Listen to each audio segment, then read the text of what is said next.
नमस्कार साथियों, bike Rafi channel पर फिर से आप लोगों को और एक नए वीडियो में स्वागत है। आशा करते हैं कि आप लोग अपने जीवन में खुश होंगे, मस्त होंगे और मजे में भी होंगे। जैसा कि आप लोग जानते हैं, हमारे चैनल पर हम बॉलीवुड की बैकग्राउंड से जुड़ी हुई रियल किस्से कहानियों को आपके सामने लाते रहते हैं। बॉलीवुड के बैकग्राउंड में अनगिनत किस्से कहानियां छुपी हुई होती है जो कि हम जन तक नहीं पहुंच पाते हैं। हमारे चैनल पर हम कोशिश करते हैं उन्हीं किस्से कहानियों को आपके सामने लाने की। तो चलिए कहानियों पे चलते हैं, शुरू करते हैं बॉलीवुड की बैकग्राउंड से जुड़ी हुई और एक नए किस्से। होश में हो वो मुसलमान है। खूबसूरत हीरोइन के प्यार में पागल था कपूर खानदान का लाडला। ना तो माँ मानी ना ही वो। ये ऐसी अधूरी प्रेम कहानी है जिसकी चर्चा कम होती है। एक्टर उस जमाने की सुपरस्टार की खूबसूरती से प्रभावित हो गए थे, लेकिन उनकी मां ने शादी से मना कर दिया क्योंकि वही मुस्लिम थी। इतना ही नहीं, उस एक्ट्रेस ने भी मना कर दिया था क्योंकि वही किसी और से प्यार करती थी। शामी कपूर मधुबाला की खूबसूरती से प्रभावित थे। शामी की मां ने मुस्लिम होने के कारण शादी से मना किया। मधुबाला पहले से दिलीप कुमार से प्यार करती थी। कहते हैं ना, इश्क करना इतना भी आसान नहीं। सच्ची मोहब्बत तो वही जहां त्याग होता है। बस कुछ ऐसा ही हुआ था एक खूबसूरत एक्ट्रेस के साथ, जिसकी जिंदगी बहुत छोटी थी, मगर इस छोटी सी जर्नी में उन्होंने करोड़ों लोगों को दीवाना बनाया।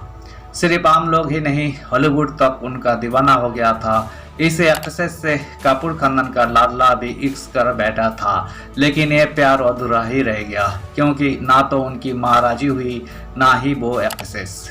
तो चलिए सुनाते हैं एक किस्सा। एक कहानी है मधुबाला और शामी कपूर की। मधुबाला वो एक्ट्रेस रही जिन्हें सबसे खूबसूरत और दमदार एक्ट्रेस कहा जाता था। जब वही सेट पर आती तो लाइटमैन खूबसूरती देखकर गिर जाता। तो एक बार तो शामी कपूर उनका रूप देखकर अपने डायलॉग तक भूल गए थे। ऐसा लगा जैसे बिजली का झटका हो। मधुबाला और शामी कपूर ने साथ में भी काम भी किया। Rediff.com को दिए इंटरव्यू में शामी कपूर ने कहा था, मैं अपनी नज़रें उनसे हटा नहीं पा रहा था। ऐसा लग रहा था जैसे बिजली का झटका लगा हो। मैं इतना नर्वस था कि अपनी लाइंस भूल जाता था। मधुबाला के कहने पर PBR। मधुबाला और दिलीप कुमार की अधूरी प्रेम कहानियों से भी सब वाकिफ है, लेकिन एक किस्सा ये भी है कि शामी कपूर भी उनके प्यार में पड़ गए थे। एक किस्सा तो ये भी फेमस है कि जब शामी पहली बार उनके साथ फिल्म कर रहे थे तो मधुबाला के कहने पर ही उन्होंने बियर पीना शुरू कर दिया था। मधुबाला की खूबसूरती से शामी कपूर उनकी ओर आकर्षित हो रहे थे। एक पुराने इंटरव्यू में उनकी तारीफ करते हुए शामी कपूर ने बताया था कि वही बाला की खूबसूरत थी। उन्होंने कहा, वही बहुत खूबसूरत थी। जब वही पानी पीती थी तो ऐसा लगता था जैसे यहाँ से अपनी उंगली को गर्दन पर रखते हुए एक नाक से पानी गुजरता हुआ नीचे जा रहा है। वही बहुत नाजुक थी। पहले से प्यार में थी मधुबाला, फिर भी खुद को रोक ना सके। रेडिफ को दिए इंटरव्यू में खुद शामी कपूर ने बताया था कि कैसे मधुबाला का नाम दिलीप कुमार और प्रेमनाथ के साथ जोड़ा जाता था और फिर भी वही खुद को उनके प्यार में पड़ने से नहीं रोक पाए। वही सोचा करते थे कि ये शामी कपूर बीच में कैसे आ गए। शामी कपूर ने ये तो कहा था कि मुझे यही स्वीकार करना चाहिए कि यही जानते हुए भी कि मधु पहले से ही प्यार में थी, मैं उसके प्यार में पागल होने से खुद को नहीं रोक पाया। माँ ने कहा था होश में हो।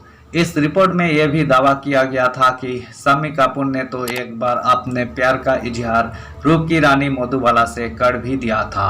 कहा जाता है कि जब मधुबाला ने हंसकर मना कर दिया था तो वे घर गए और अपनी मां के सामने रोए थे, लेकिन मां ने भी उन्हें समझाया था। रेडिफ के मुताबिक शामी कपूर की मां ने कहा था, क्या तुम होश में हो? तुम उनसे शादी नहीं कर सकते, वही मुस्लिम है, बहुत सारी दिक्कतें हो सकती है।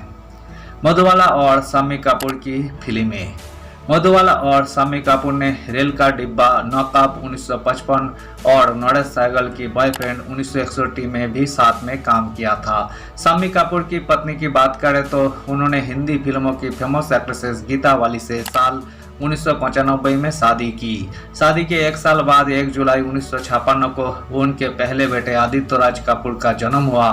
फिर 5 साल बाद बेटी कंचन कपूर का जन्म हुआ। सब कुछ अच्छा ही चल रहा था, लेकिन साल 1965 में उन्हें बीमारी ने जकड़ लिया और 21 जनवरी 1965 को 35 साल की उम्र में गीता वाली का निधन हो गया। शम्मी कपूर की दूसरी शादी गीता के गुजरने के 4 साल बाद 27 जनवरी 1969 को शम्मी कपूर ने भानगढ़ राज्य के गोहिल वंश की राजकुमारी नीला देवी गोहिल से दूसरी शादी की। शम्मी कपूर ने इम्तियाज अली की 2011 की फिल्म रॉकस्टार में आखिरी बार काम किया था, जिसमें रणबीर कपूर लीड रोल में थे। धन्यवाद साथियों, आज की इस वीडियो में हमने बॉलीवुड के दिवंगत एक्टर एक्ट्रेसेस शम्मी कपूर और मधुबाला से जुड़ी हुई किस्से को आपके सामने रखने की कोशिश की है।